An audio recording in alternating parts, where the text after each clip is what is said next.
जुहार समस्त को मुझे आपण मान को स्वागत करुचे आज आर गोटे न्यू वीडियो रे। तो आज लंच रे बनी बैगन कोबी चना तरकारी। तो केनार बनाली जे चलन फिर वीडियो को फास्ट लास्ट तो कंटिन्यू करमा। तो आज बिना मसला रे आ बिना ऑयल लहसुन रे बनामा। तो पहला फूलकोबी के आओ बैगन के भल से टिके भाईमा आओ चना के सीझे किना रखीचे आलू चना के पहला बैगन आउ कोबी के भाजमा भसे। तो टेस्ट हिसाब रे नून आउ हल्दी दे करी बोल से भाईमा तापरे रखी थिबार चना आलू के टमाटो टिके दे करी गोटे टेस्टी डेलीशियस रेसिपी टे बनामा। तो देखुन टेस्ट हिसाब रे दे देली नून तापरे यादे दे देमा हल्दी आउ भल से टिके भाजमा।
କିଛି ଟାଇମ୍ ଭାଜିଲା ପରେ ଦେଖୁନ୍ କୋବି बैगन ସିଝି ଗଲାନ। ତ ଦେଇଦେଲି ଟମାଟୋ ତାପରେ ଇହାଦେ ଟିକେ ଦେଇଦେମା କସୁରୀ मेथी फ्लेवर ଲାଗି आउ भलसे टिके भाजमा जेनता कि आम टमाटो सिझी जिबा। टमाटो सिझी गला ପରେ ସେଥିରେ ଦେଇदेमा चना आलू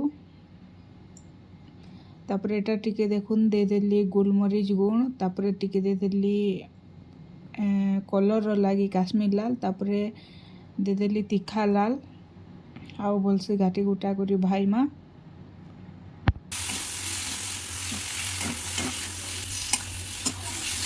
तो फ्रेंड्स टमाटो सिझी गलान इहादे चना के जेन सिझे कि ना रखी थी चना आउ कोबी ढेंटी ताके दे देमा।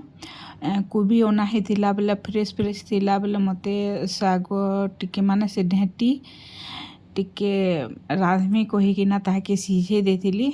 तो देखुन ताके दे देली आउ किछि टाइम टिके घाटी गुटा करी भाजमा माने घाटी गुटा जेनता आमर नून मिर्चा बस टिके भेदबा तापर किछि टाइम गला परे रेडी जेबा आमर टेस्टी डेलीशियस तरकारी।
तो फ्रेंड्स देखुन किसी टाइम गला पर फाइनाली रेडी हो गला मोर तरकारी बिना मसला बिना प्याज रसुन रे रेडी हो गला। तो इटा तो थिला आज लंच स्पेशल रेसिपी आउ आज वीडियो के एतकी रे रखुछे देखा हम फिर आर गुटे नुआ वीडियो रे आउ नुआ रेसिपी रे। तो thank you for watching bye bye.